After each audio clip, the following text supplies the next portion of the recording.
3 nights ago, February 11th, 2026, at exactly 2:47 a.m., Jesus woke me up and showed me something that's kept me awake ever since. I'm still shaking as I record this, what he revealed about what's coming before March ends. I mean, I don't know how to say this gently. Most believers aren't remotely prepared for what's about to hit, and the church has been teaching you to prepare for completely the wrong thing. What Jesus showed me about the families who think they're ready, the ones with their emergency supplies, their Bible study groups, their prayer lists, it devastated me in ways I still can't fully process. Before we begin, tell me one thing you're praying for right now in the comments. I want to pray with you by name, and if you're a true believer in Christ, if you've genuinely repented, if you have saving faith, if you're truly following Jesus, please subscribe.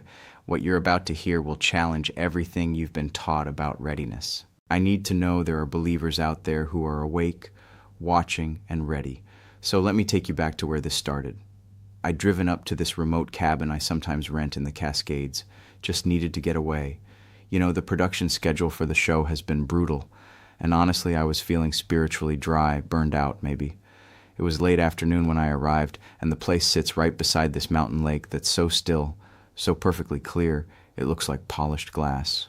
I remember standing on the small dock watching the last light fade behind the peaks. The water was that deep blue-black color it gets at dusk, and the surrounding pine forest was so quiet I could hear my own heartbeat. No wife to call, no kids to check on, just me and God, which is usually when he speaks the loudest, right? But that evening, there was just silence, heavy silence.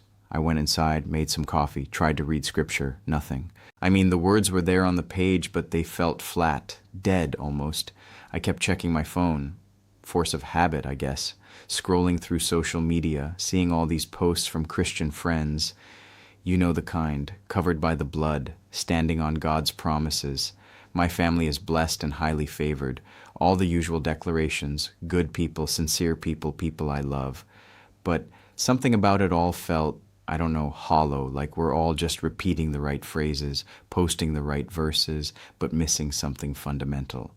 I couldn't shake this feeling of dread that had been building for weeks, not anxiety exactly, more like a warning bell going off deep in my spirit that I couldn't quite hear clearly. Around 2:30 a.m., I gave up trying to sleep. I pulled on my jacket and walked back out to the dock. The moon was nearly full, turning the lake into liquid silver. The air was so cold it hurt to breathe, and my breath came out in thick clouds. I sat down on the edge of the dock, my legs dangling over the water, and I started praying, not pretty, desperate ones. Jesus, I said out loud, my voice sounding strange in all that silence. I feel like something's coming, something big, and I feel like we're not ready, like I'm not ready. Please show me what I'm missing. The moment, and I mean the exact moment those words left my mouth, the air changed. You know how right before lightning strikes, you can feel the electricity. It was like that. The hair on my arm stood up, the temperature seemed to drop another 10 degrees, and the lake that had been perfectly still, suddenly rippled, even though there was no wind. I stood up fast, my heart hammering. And that's when I saw him. Jesus was standing on the water about 20 ft from the dock, not walking toward me, just standing there, his reflection perfect and clear in the moonlit surface. He was wearing simple clothes like he does in the visions I've had before.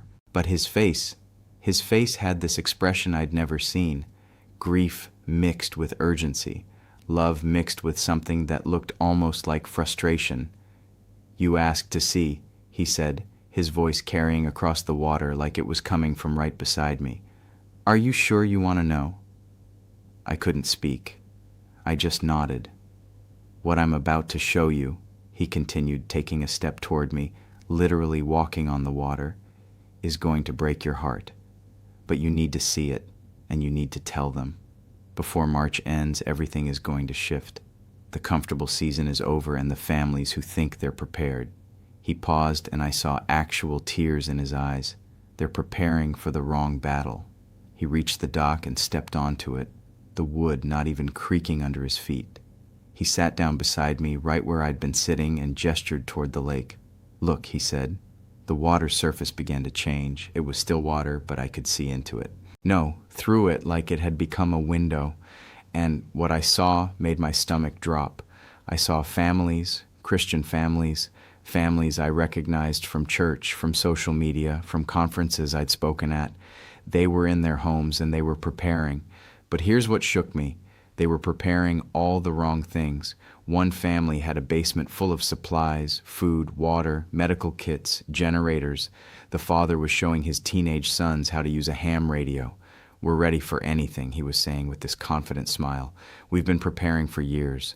When things collapse, we'll be fine. We've got everything we need." Jesus' hand gripped my shoulder. "Watch," he said quietly. The scene shifted. I saw the same family, but now there was some kind of crisis happening. I couldn't tell exactly what, but people were panicked. The power was out. Chaos in the streets. The father gathered his family in their prepared basement. They had everything they needed physically. But as I watched, I saw something that made my blood run cold. The mother was bitter, snapping at the children. The father was angry, refusing to help a neighbor who came begging for food. The teenage sons were fighting over supplies, and through it all, there was this darkness in the room. Not physical darkness, spiritual darkness, fear, selfishness, suspicion, the very things Jesus warned against. They prepared their basement, Jesus said, his voice heavy with sorrow, but they didn't prepare their hearts. They stored up food, but not faith. They learned survival skills, but not surrender. When the pressure came, their true nature emerged, and it wasn't mine. I felt sick, but Lord, I said, my voice shaking. They're good people. They go to church. They believe in you. They're trying to protect their families. Are they? He interrupted, not harshly, but firmly. Or are they trying to protect themselves from having to trust me completely? Look again. The scene in the water shifted to another family. This one I recognized, a worship leader from a mega church, his wife, their 3 kids. Their home was filled with Christian books, worship music playing in the background, Bible verses on the walls. They were having a family meeting. We need to be ready. The father was saying, "I've been studying the end times, and I believe we're close. We need to know the signs, understand the prophecies, be able to identify the Antichrist when he appears." The kids were taking notes. The mother was nodding along. They spent 2 hours going through charts and timelines, debating pre-trib versus post-trib rapture, discussing the mark of the beast, knowledge. So much knowledge. They were preparing their minds. "Now watch," Jesus said. The scene shifted again. Same crisis, same chaos. This family gathered in their living room, their Bibles open, their prophecy charts spread out. But instead of peace, there was argument. The father was insisting they were in the tribulation. The mother was certain the rapture would happen any moment. The kids were terrified, confused by all the conflicting information they'd been taught, and then a neighbor came to their door, not asking for food, but asking for hope, broken, desperate, wanting to know if God was real, if there was any meaning in the chaos. And you know what this family did? They tried to explain their end times timeline to her. They quoted Revelation.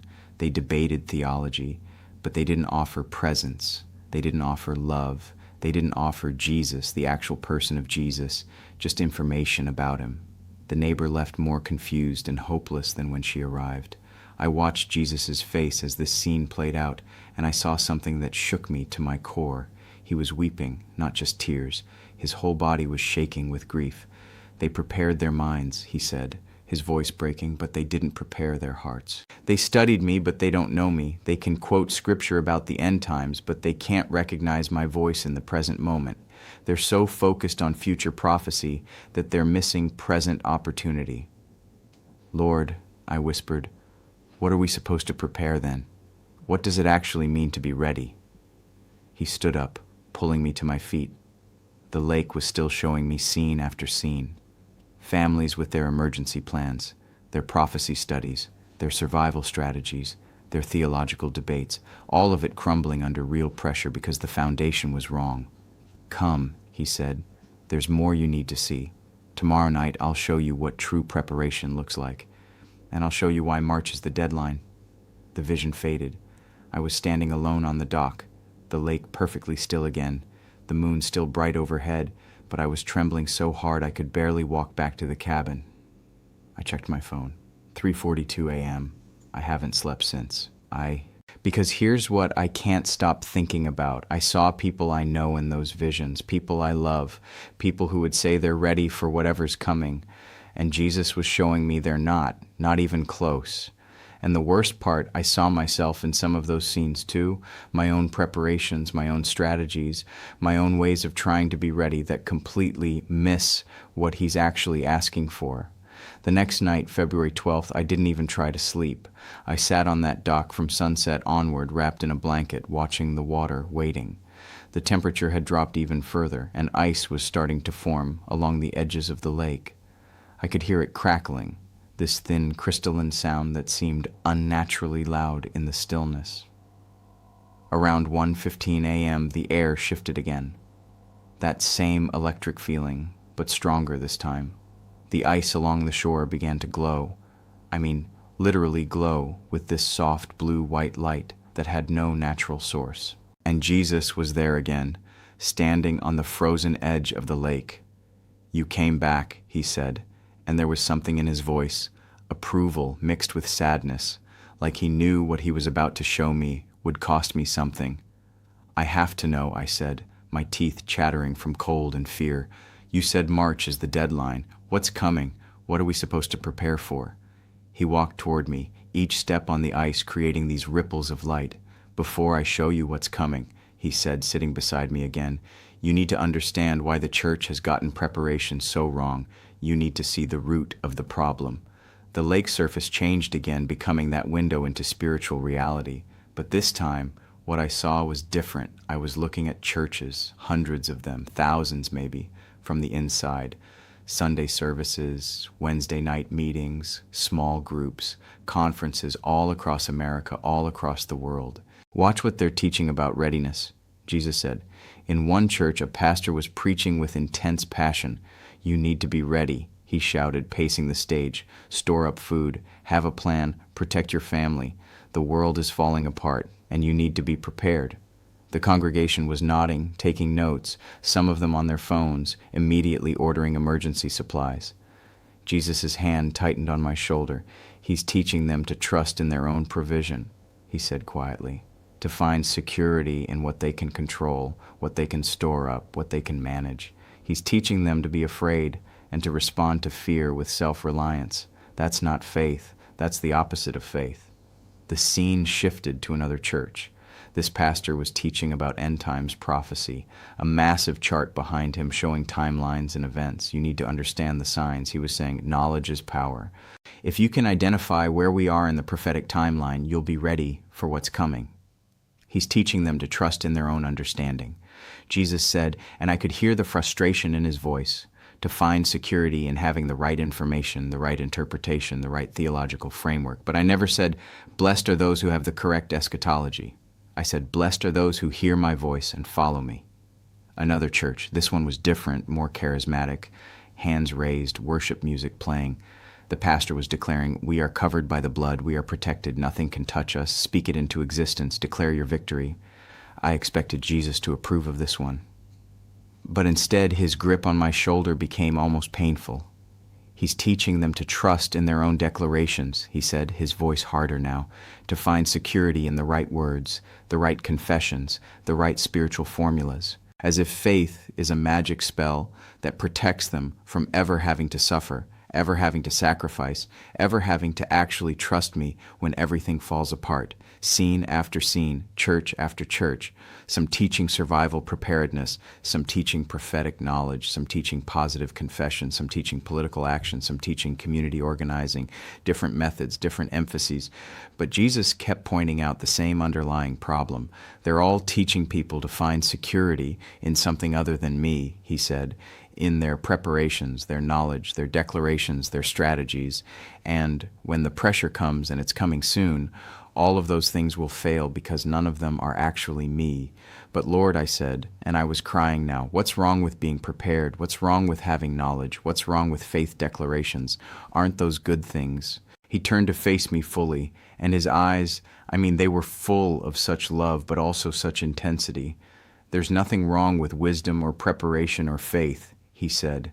"But when those things become your source of security instead of me, when you trust in your preparedness more than my presence, when you trust in your knowledge more than my voice, when you trust in your declarations more than my character, then they become idols. And idols always fail. The lake showed me something new. Then I saw the same families from the night before, the same churches, but now I saw what was in their hearts, and it was terrifying. The family with the prepared basement, I could see their thoughts, their motivations. They weren't preparing because they trusted Jesus. They were preparing because they didn't trust him. They were terrified of being vulnerable, of being dependent, of being in a position where they'd have no control. Their preparations were a hedge against having to experience radical faith. The worship leader, with all the prophecy knowledge, his motivation wasn't love for Jesus or desire to know him better. It was fear of being caught off guard, fear of looking foolish, fear of not having answers.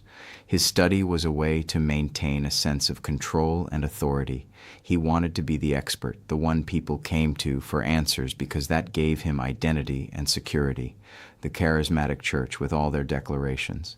Underneath the confident words there was terror, terror of suffering, terror of loss, terror of having to walk through darkness without immediate deliverance. Their declarations weren't faith, they were denial. They were trying to speak their way out of ever having to experience the valley of the shadow of death. Do you see it? Jesus asked. Do you see what I see when I look at my church right now?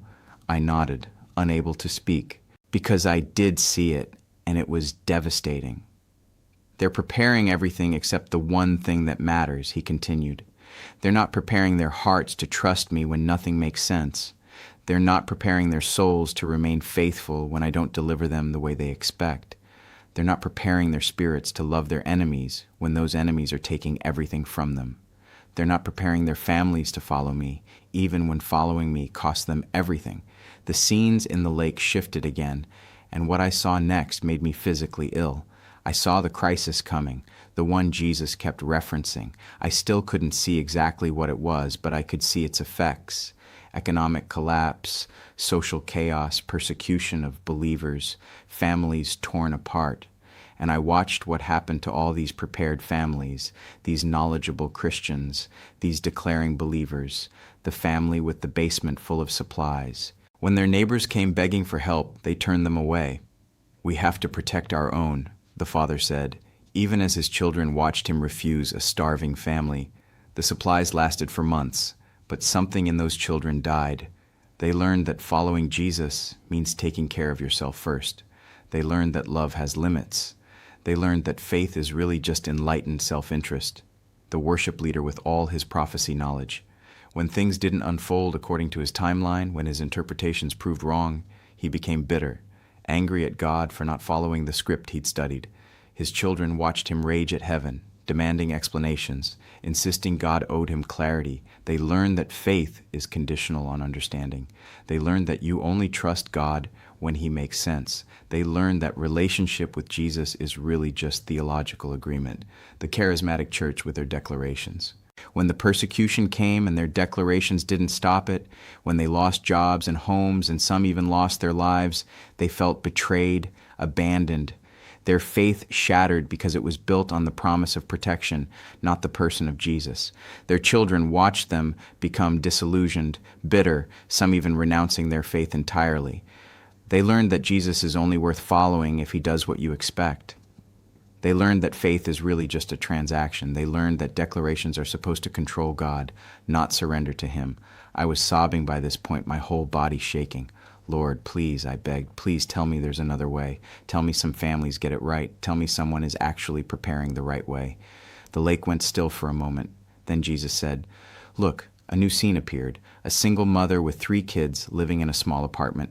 I could tell immediately she didn't have much. Second-hand furniture, bills stacked on the counter, worry lines on her face. She was gathering her kids for their nightly routine.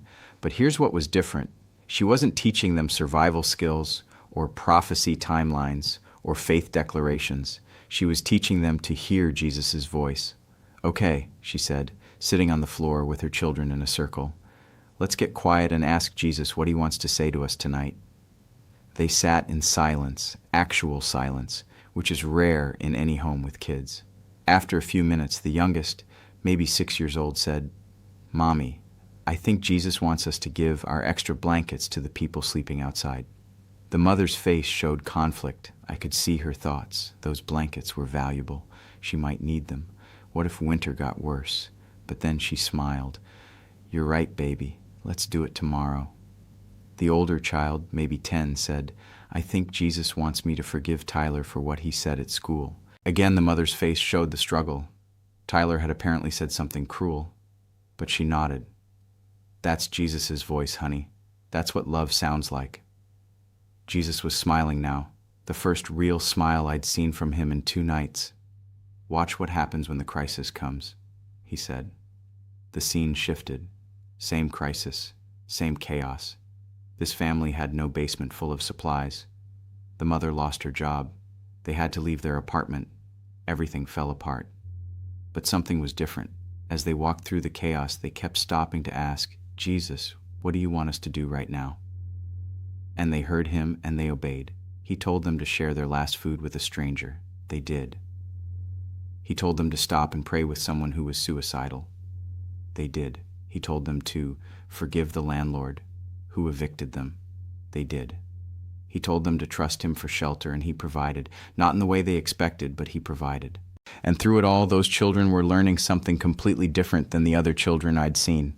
They were learning that Jesus is real, that his voice can be heard, that obedience brings life even when it doesn't bring comfort, that faith means trusting him in the moment, not controlling the future, that love is the point, not survival. This, Jesus said, his voice thick with emotion, is what preparation looks like. Not a basement full of supplies, but a heart that knows my voice. Not a head full of prophecy knowledge, but a spirit that trusts me in the dark. Not a mouth full of declarations, but a life full of obedience. He stood up, pulling me to my feet again. The lake was showing me more families now, not many, but some. Families who were preparing their hearts instead of just their homes. Families who were teaching their children to hear his voice instead of just memorizing scripture. Families who are practicing radical obedience in small things so they'd be ready for radical obedience in big things. This is what I'm looking for. Jesus said, this is what will survive what's coming. Not the ones with the most supplies or the most knowledge or the most confident declarations. The ones who know my voice and follow me no matter what it costs. But why March? I asked, my voice barely a whisper. Why is that the deadline? What happens in March? His face became serious again. Tomorrow night, he said, I'll show you what's coming and what you need to tell them. But understand this, the time for comfortable Christianity is over. The time for theoretical faith is over. What's coming will separate those who truly know me from those who just know about me. And most of my church isn't ready for that separation. The vision faded. I was alone on the dock again, the ice still glowing faintly along the shore. My phone said 4:23 a.m. I went inside and tried to process what I'd seen. I kept thinking about those families, the ones who thought they were prepared but weren't, and the one who seemed unprepared but was actually ready for anything because she knew his voice. And I kept asking myself, which family am I? Which family are you? If everything fell apart tomorrow, would we know his voice well enough to follow him through the chaos? Or have we been so busy preparing everything else that we've neglected the one thing that actually matters? February 13th, the third night, I was back on that dock before sunset. This time, unable to wait. The temperature had dropped below freezing, and the entire lake was starting to ice over. I watched the surface slowly transform, liquid becoming solid, and I couldn't shake the feeling that it was symbolic somehow, like time itself was freezing, crystallizing, running out. The sun disappeared behind the mountains, and darkness came fast. I sat there shivering, praying, desperate for Jesus to come back and finish what he'd started. I needed to know what was coming. I needed to know what to tell people. I needed to know how to actually prepare my own heart. At 11:47 p.m., earlier than the previous nights, he appeared. But this time, he didn't come across the water. He was just suddenly there beside me, sitting on the dock, his presence so tangible I could feel warmth radiating from him despite the freezing air. "You're ready to see the rest," he said. It wasn't a question. "I don't know if I'm ready," I admitted, "but I need to know. Please, Lord, what's coming? And what do we do?" He looked out across the frozen lake, and when he spoke, his voice was different, more urgent, more intense than I'd ever heard it. "What's coming in March isn't one event," he said. "It's a shift, a tipping point. The systems that people have trusted in, economic, social, political, Even religious systems, they're going to start failing in ways that can't be hidden anymore. What's been cracking beneath the surface is going to break through. The ice on the lake began to glow again, brighter this time, and the surface became that window into reality. But what I saw now wasn't individual families or churches. What's coming isn't just a test of your resources or your knowledge. It's a test of your relationship with me. It's a test of whether you actually know my voice or whether you've just been following a system, a set of beliefs, a religious structure. The scene in the ice shifted, and I saw something that made my heart race. I saw believers, thousands of them, maybe millions, facing impossible choices. A father being told he had to deny his faith to keep his job to feed his family. A mother having to choose between safety and obedience. Young people being pressured to compromise just a little, just enough to get by. And I watched them make their choices.